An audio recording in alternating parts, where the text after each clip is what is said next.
दोस्तों, चंद्रयान 3 दहाड़ मारता हुआ चांद की चौथी कक्षा में जा चुका है और वहां से लगातार चांद की फोटो भी शेयर कर रहा है। लेकिन जो चंद्रयान 3 की उम्मीद लगाए बैठे, उन सभी लोगों के लिए एक बुरी खबर सामने निकल कर आई है। दोस्तों, हम आपको बता दें कि वह बुरी खबर कौन सी है। तो आइए जानते हैं। बुरी खबर यह है कि भारत को हराने के लिए रूस ने लॉन्च किया। अचानक से अपना मून मिशन चांद के दक्षिणी ध्रुव पर सबसे पहले उतरने की मची होड़। इसी ओर में भारत का चंद्रयान 3 और रूस के लूना 25 के आपस में टकरा जाने का खतरा आया। सामने यह स्पेस एक्सप्लोरेशन है या भारत को नीचा दिखाने की कोई साजिश। दोस्तों, जैसा कि अभी हमने बताया है कि हमारा चंद्रयान 3 इस समय चांद के चौथे ऑर्बिट में चक्कर लगा रहा है और यह चांद पर उतरने के बहुत नजदीक है। हम सभी भारतीय लोग मिशन को लेकर बहुत ही ज्यादा उत्साहित हैं और इस उत्साह का राज है कि हमारा अंतरिक्ष यान चांद के दक्षिण ध्रुव में उतरने वाला है। लेकिन दोस्तों, जैसा कि हमें उम्मीद थी कि इस मिशन के सक्सेसफुल होते ही भारत चांद के इस इलाके में उतरने वाला दुनिया का पहला देश बन जाएगा, लेकिन हमारी इन उम्मीदों को बहुत बड़ा झटका लगा है, क्योंकि अचानक से रूस ने बिना कोई शोर शराबा किए ही अपना अंतरिक्ष यान लूना 25 लॉन्च कर दिया है। साथ ही इसका प्लान अपने स्पेसक्राफ्ट को चांद के दक्षिणी ध्रुव में चंद्रयान से पहले उतारने का है, यानी कि सबसे पहले चांद के इस इलाके में अपना झंडा गाड़ने का जो सपना भारत देख रहा था, उसको एक बहुत बड़ा सा झटका लगा है। लेकिन आप सभी लोगों के मन में यह सवाल जरूर उठ रहा होगा कि हमारा चंद्रयान तो काफी दिनों से अपने सफर पर निकला हुआ है, तो ऐसे में रूस चांद पर हमसे पहले कैसे पहुंच जाएगा? और क्या एक ही जगह जाने पर दो मिशन आपस में टकरा जाएंगे? और सबसे बड़ा सवाल यह है कि अचानक से रूस ने भी अपने इस मिशन को क्यों लॉन्च कर दिया, जबकि रूस ने चांद पर अपना पिछला मिशन 47 साल पहले भेजा था। क्या यह भारत के खिलाफ कोई साजिश है? इन सभी सवालों के जवाब हम आपको आज इस वीडियो में देने वाले हैं, इसलिए वीडियो को अंत तक जरूर देखिएगा। आप देख रहे हैं AK स्टडी 2.9 यूट्यूब चैनल। दोस्तों, जैसा कि अब आप सबको पता ही होगा कि हमारा चंद्रयान 3 ने 14 जुलाई के दिन चांद पर पानी की खोज करने के इरादे से उड़ान भरी थी। और जब से यह मिशन लॉन्च हुआ है, इसरो ने कई कीर्तिमान स्थापित किए हैं। फिलहाल अगर बात करें तो पृथ्वी के ऑन ऑर्बिट को कंप्लीट करके और ट्रेन्स लूनर ऑन ऑर्बिट को पार करते हुए हमारा चंद्रयान 3 लूनर ऑन ऑर्बिटर में चांद के चक्कर लगा रहा है। इसरो की प्लानिंग के मुताबिक 16 अगस्त को चांद की 5वीं कक्षा पूरी करने के बाद इसकी डीआर बीटिंग स्टार्ट करनी है और उसके बाद हमारा विक्रम लैंडर अपने रोवर और बाकी दूसरे उपकरण लेकर बड़ी ही सावधानी से 23 अगस्त के दिन चांद की सतह पर उतर जाएगा। अब हम सबको को तो उम्मीद तो यही थी कि इसकी सॉफ्ट लैंडिंग के साथ साथ भारत चांद के दक्षिणी ध्रुव में उतरने वाला पहला देश बन जाएगा और यह एक बहुत बड़े गर्व की बात होती। लेकिन रूस की स्पेस एजेंसी रोसकॉसमॉस में भारत की उम्मीदों पर पानी फेरने वाला काम किया है। जैसा कि अभी हमने बताया कि रूस ने बिना कोई शोर शराबा किए बल्कि बड़े ही शांतिपूर्वक से अपने लूनर 25 मिशन को लॉन्च कर दिया है और रोसकॉसमॉस के प्लानिंग के मुताबिक उनका यह स्पेसक्राफ्ट चांद से पहले चांद के दक्षिणी ध्रुव पर उतर जाएगा। अब यह सब कैसे मुमकिन होगा और क्या रूस ने सिर्फ भारत को पीछे करने के लिए मिशन लॉन्च किया है?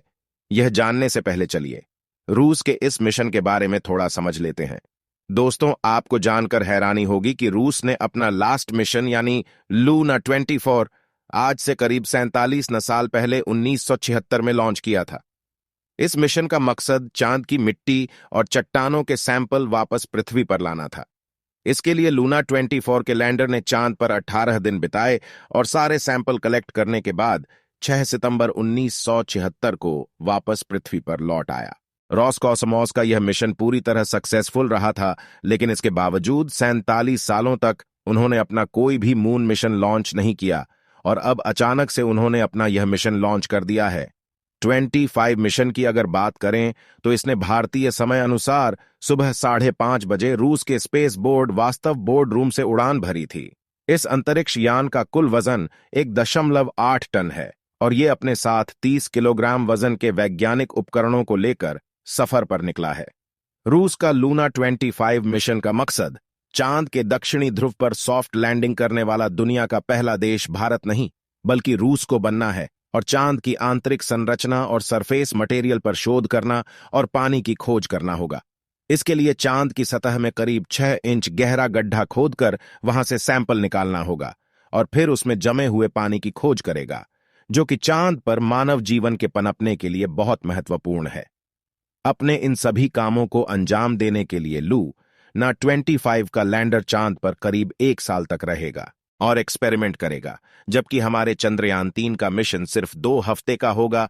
अब आप सभी लोगों के मन में यह सवाल जरूर उठ रहा होगा कि रूस का यह अंतरिक्ष यान हमारे चंद्रयान के लिए कोई बाधा तो नहीं बनेगा, क्योंकि दोनों मिशन तकरीबन एक ही समय पर चांद के एक ही इलाके पर होने उतरने जा रहे हैं। इस पर रूस की स्पेस एजेंसी की तरफ से यह कहकर आश्वासन दिया गया है कि दोनों मिशन एक दूसरे के रास्ते में बिल्कुल नहीं आएंगे, क्योंकि चांद का दक्षिणी ध्रुव बहुत बड़ा है और उस पर सारी स्पेस एजेंसी या एक साथ एक ही समय पर अपने मिशन भेज सकती है।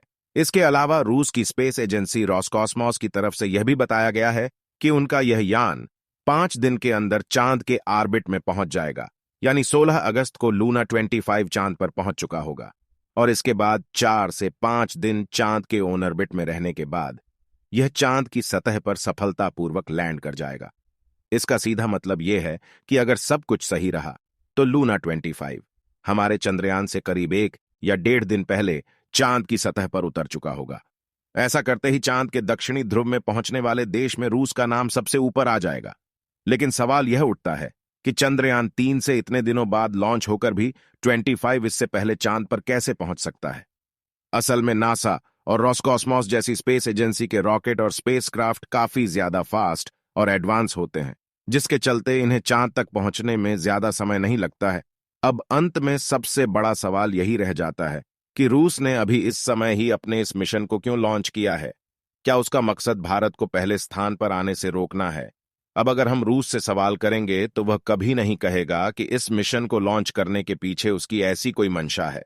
मगर इसका जवाब खोजने के लिए अगर हम इतिहास में थोड़ा पीछे जाएं तो चीजें काफी हद तक साफ हो जाती हैं। फिर भी दोस्तों, हम किसी पर आरोप लगा रहे, लेकिन रूस और अमेरिका का इतिहास कुछ ऐसा ही रहा है कि वह स्पेस एक्सप्लोरेशन के मामले में हमेशा पहले नंबर पर रहना चाहते हैं। यहां तक कि 1951 से लेकर 1975 के बीच स्पेस एक्सप्लोरेशन के फील्ड में अमेरिका और सोवियत यूनियन के बीच मुकाबला भी लगा हुआ था। दोनों ही देश कुछ भी करके आगे निकलना चाहते थे। यहां तक कि इनकी सोच की वजह से बहुत से वैज्ञानिक एस्ट्रोनॉट्स और बहुत से बेजुबान जानवरों को अपनी जान भी गंवानी पड़ी थी। इतिहास में इस इवेंट को स्पेस रेस का नाम दिया गया था। तब से ये दोनों देश इस फील्ड में खुद को सबसे आगे या कहीं सबसे ऊपर रखना चाहते हैं। ऐसे में हमारा सोचना बिल्कुल गलत नहीं होगा कि रूस ने चांद के दक्षिणी ध्रुव में सबसे पहले पहुंचने वाला देश बनने के लिए ही यह मिशन लॉन्च किया है। हालांकि इस मामले पर कुछ भी यकीन के साथ नहीं कहा जा सकता, क्योंकि देखा जाए तो रॉसकॉस्मॉस ने मूल रूप से अपने लूना 25 मिशन को अक्टूबर 2021 के लिए प्लान किया था। बल्कि इतिहास में थोड़ा और पीछे जाकर देखें तो पता चलता है कि यह मिशन अलग अलग कारणों के चलते करीब 25 सालों से डिले हो रहा था। यानी ऐसा नहीं है कि रूस ने भारत को पीछे करने के लिए ही अभी ताजा कोई मिशन बनाया है। यही वजह है कि इस मामले में खुले तौर पर कुछ भी कहना उचित नहीं होगा। लेकिन सच्चाई यही है कि रूस के प्लान में अगर कुछ गड़बड़ी नहीं हुई तो भारत अब चांद के दक्षिणी ध्रुव पर उतरने वाला दुनिया का पहला देश नहीं बन पाएगा। आपको क्या लगता है? क्या रूस ने यह रिकॉर्ड अपने नाम करने के लिए जानबूझकर इस समय लूना 25 मिशन लॉन्च किया है? अपना जवाब कमेंट के माध्यम से जरूर शेयर कीजिएगा। चलिए दोस्तों, इस वीडियो को यहीं पर खत्म करते हैं। इस वीडियो को एक लाइक जरूर करें और अपने मित्रों तक इस वीडियो को शेयर करें ताकि उन्हें भी जानकारी मिल सके, और अपने भरोसेमंद चैनल को सब्सक्राइब जरूर करें और बेल आइकन को ऑल पर सेलेक्ट करना बिल्कुल ना भूलें। मिलते हैं किसी और नॉलेजेबल वीडियो के साथ। वीडियो को अंत तक देखने के लिए धन्यवाद।